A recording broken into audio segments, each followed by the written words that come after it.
एक बंदा, कोई चेहरा नहीं, कोई नाम नहीं, कोई रिकॉर्ड नहीं, लेकिन उसकी एक रिपोर्ट से पूरी गवर्नमेंट हिलती है। वो एक कॉल करता है और बॉर्डर्स पे आर्मीज मूव होती हैं। ये कोई मूवी का कैरेक्टर नहीं है, ये रियल है। और आज मैं तुम्हें उन दो ऑर्गेनाइजेशंस के अंदर ले जाता हूँ जिनके बारे में गवर्नमेंट्स खुद बात करने से डरती हैं। सोचो, दुनिया में CIA है, मोसाद है, MI6 है, सब फेमस हैं, लेकिन एक चीज है जो इन्हें भी अनकंफर्टेबल करती है। वो ये है कि साउथ एशिया में दो ऐसी एजेंसीज हैं जो एक दूसरे के खिलाफ इतने सालों से एक ऐसी गेम खेल रही हैं जिसमें ना रूल्स हैं, ना रेफरी और ना कोई लिमिट। एक है इंडिया की रॉ, दूसरी है पाकिस्तान की ISI। और ये दोनों सिर्फ एनिमीज नहीं है, ये एक दूसरे को इतना डीपली समझते हैं कि कभी कभी दुनिया को लगता है क्या ये एक्चुअली एक ही ऑर्गेनाइजेशन है। लेकिन जवाब इतना सिंपल नहीं है, और जो मैं आगे बताने वाला हूँ वो ऑफिशियली किसी भी गवर्नमेंट ने कभी कंफर्म नहीं किया, क्योंकि कुछ चीजें होती हैं जो सिर्फ अंधेरे में होती हैं। पहले समझो ये दोनों आए कहां से। 1947 में जब इंडिया और पाकिस्तान बने, दोनों मुल्क के पास कोई प्रॉपर इंटेलिजेंस एजेंसी नहीं थी। दोनों ने ब्रिटिश के लेफ्ट ओवर सिस्टम से काम चलाया। लेकिन 1962 में इंडिया को चाइना ने वॉर में हराया, और वो हारना इंडिया के लिए एक वेकअप कॉल था। 1968 में इंडिया ने रॉ बनाई, रिसर्च एंड एनालिसिस विंग। इसका एक ही काम था, बाहर की दुनिया में इंडिया की आंखें और कान बनना। पाकिस्तान के पास ISI 1948 से थी, लेकिन वो पहले सिर्फ एक छोटी मिलिट्री इंटेलिजेंस यूनिट थी। 1971 की वॉर के बाद जब बांग्लादेश बना और पाकिस्तान टूट गया, ISI ने डिसाइड किया कि अब सिर्फ मिलिट्री इंटेलिजेंस काफी नहीं, उन्हें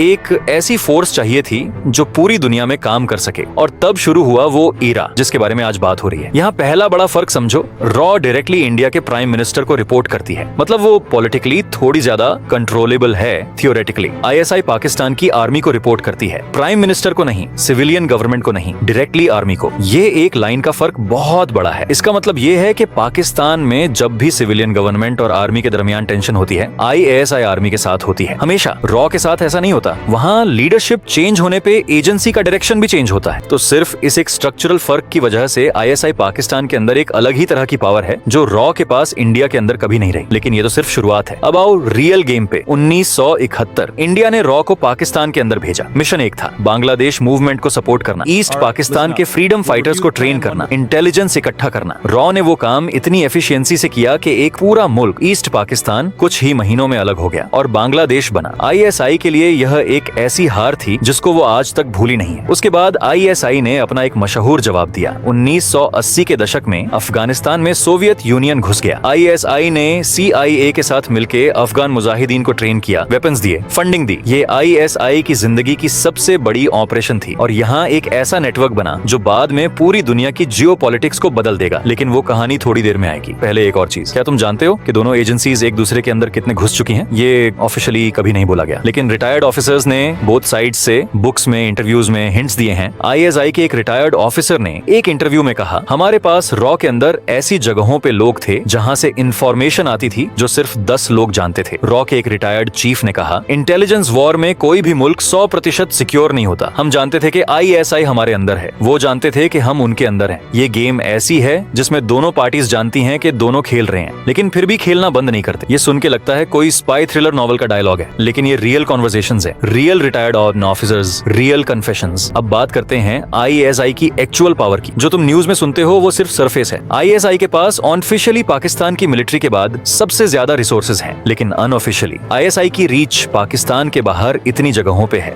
जहां नॉर्मल कंट्रीज की एजेंसीज नहीं पहुंच सकती। अफगानिस्तान में ISI के कनेक्शंस इतने डीप हैं कि 2021 में जब तालिबान वापस आया, दुनिया हैरान थी। इंटेलिजेंस कम्युनिटी नहीं थी, क्योंकि वो जानते थे कि यह कनेक्शन कभी टूटा ही नहीं था। मिडिल ईस्ट में, सेंट्रल एशिया में और हाँ, यूरोप में भी ISI के नेटवर्क्स काम करते हैं। एक चीज और, ISI के पास S विंग है। ये ऑफिशियली एग्जिस्ट नहीं करता, लेकिन यह वो यूनिट है जो प्रॉक्सी ऑपरेशंस हैंडल करती है, मतलब वो काम जो गवर्नमेंट पब्लिकली कभी एक्सेप्ट नहीं कर सकती। ये दुनिया की किसी भी एजेंसी के लिए सबसे रिस्की और सबसे पावरफुल चीज है, एक ऐसी यूनिट जिसका नाम ही नहीं है। अब रॉ, लोग अक्सर रॉ को अंडर एस्टिमेट करते हैं, गलती है। रॉ की सबसे बड़ी स्ट्रेंथ ये है कि वो दिखती नहीं। ISI का नाम अक्सर हेडलाइंस में आता है, रॉ का नहीं। ये कोइंसिडेंस नहीं, ये स्ट्रेटजी है। रॉ ने नेपाल में काम किया, श्रीलंका में काम किया, बांग्लादेश में काम किया, म्यांमार में काम किया। 2016 में इंडिया ने सर्जिकल स्ट्राइक्स किए। उससे पहले रॉ ने 1 महीना ग्राउंड पे काम किया, टारगेट्स आइडेंटिफाई किए, रूट्स मैप किए, सेफ कॉरिडोर्स बनाए। आर्मी सिर्फ एग्जीक्यूट करने गई। ये रॉ थी जो एक्चुअली वो ऑपरेशन पॉसिबल बनाने वाली थी। एक और चीज, रॉ की टेक्निकल इंटेलिजेंस विंग। ये unit satellite imagery, cyber intelligence और सिग्नल इंटरसेप्शन हैंडल करती है। इंडिया ने इजराइल के साथ मिलकर इस फील्ड में इतनी प्रोग्रेस की है कि आज रॉ की टेक्निकल कैपेबिलिटीज ISI से काफी आगे मानी जाती हैं। लेकिन इसका एक जवाब ISI के पास भी है और वो जवाब है चाइना। यहाँ वो ट्विस्ट आता है जो बहुत लोग मिस करते हैं। ISI और चाइना की intelligence MSS ministry of state security के बीच एक ऐसा ताल्लुक है जो ऑफिशियली कभी बोला नहीं गया, लेकिन ऑपरेशंस देखते हैं तो पैटर्न साफ है। Chinese technology, Chinese satellite data, Chinese cyber capabilities, ये सब ISI के पास अवेलेबल है। मतलब ISI अकेले नहीं लड़ रही, वो एक ऐसी अलायंस का हिस्सा है जिसमें चाइना की पूरी इंटेलिजेंस मशीन भी शामिल है। रॉ के लिए ये एक ऐसा चैलेंज है जो सिर्फ ISI से नहीं आता। ये एक दो फ्रंट गेम है। इंडिया ने इस चैलेंज का जवाब अमेरिका और इजराइल के साथ अपने इंटेलिजेंस टाइज मजबूत करके दिया है। लेकिन फिर भी जब एक साइड पे चाइना प्लस ISI हो और दूसरी पे रॉ अकेले, तो बैलेंस शीट कितनी सिंपल है? यह वो सवाल है जिसका जवाब दोनों गवर्नमेंट्स के लिए अनकंफर्टेबल है। अब वो चीज जो तुम्हें जेन्युइनली हैरान कर देगी, यह दोनों एजेंसीज जो एक दूसरे की वर्स्ट एनिमीज हैं, कुछ मौकों पे एक दूसरे के साथ काम भी करती हैं। ऑफिशियली कभी नहीं, लेकिन 2004 में जब इंडिया और पाकिस्तान के बीच पीस टॉक्स हो रहे थे, दोनों एजेंसीज के रिप्रेजेंटेटिव्स ने थर्ड कंट्रीज में क्वाइटली मिलकर कुछ कॉमन थ्रेट्स के बारे में इंफॉर्मेशन शेयर की। ड्रग ट्रैफिकिंग नेटवर्क्स जो दोनों कंट्रीज के लिए प्रॉब्लम थी, कुछ इंटरनेशनल टेरर नेटवर्क्स जिन्हें दोनों गवर्नमेंट्स रोकना चाहती थीं डिफरेंट रीजंस से, लेकिन फिर भी रोकना चाहती थीं। एक रिटायर्ड रॉ ऑफिसर ने एक बुक में लिखा, हमारा दुश्मन ISI नहीं है, हमारा दुश्मन वो सिचुएशन है जिसमें हम दोनों को एक दूसरे को दुश्मन बनाना पड़ता है। ये लाइन पढ़ के रुक गया मैं, क्योंकि इसमें इतनी गहराई है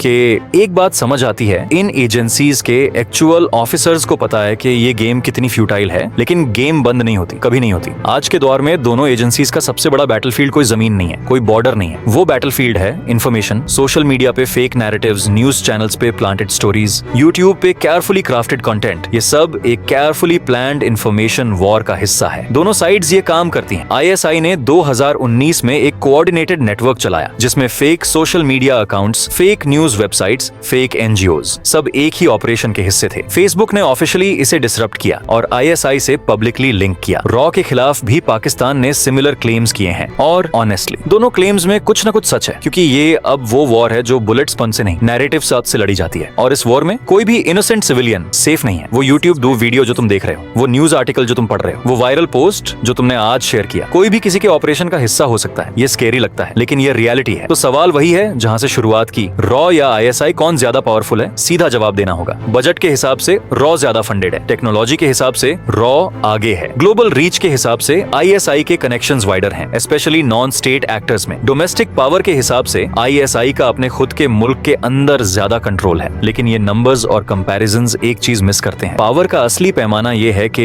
कोई एजेंसी अपने नेशनल ऑब्जेक्टिव्स कितनी सक्सेसफुली अचीव करती है, और इस हिसाब से दोनों ने अपनी अपनी विक्ट्रीज ली हैं और दोनों ने अपनी अपनी बड़ी फेलियर्स भी देखी हैं। कोई एक विनर नहीं है, ये एक ऐसा मैच है जो कभी खत्म नहीं होता, और जब तक ये दोनों कंट्रीज हैं, ये मैच चलता रहेगा। जो मैंने आज शेयर किया, ये किसी एक न्यूज आर्टिकल से नहीं आया, ये सालों की रिसर्च है, रिटायर्ड ऑन ऑफिसर्स की बुक्स हैं, डिक्लासिफाइड डॉक्यूमेंट्स हैं, और वो बातें हैं कोई जो लोग नॉर्मली ओपनली नहीं करते। अगर तुम्हें लगा कि कुछ चीज मिस हुई या कोई एक स्पेसिफिक ऑपरेशन के बारे में और डिटेल चाहिए, कमेंट में लिखो, मैं देखूंगा। सब्सक्राइब करो, बेल आइकॉन दबाओ, और यह वीडियो अपने उस दोस्त को भेजो जो कहता है कि सब कुछ ओपन है, कोई सीक्रेट नहीं होता, उसे यह देखना चाहिए।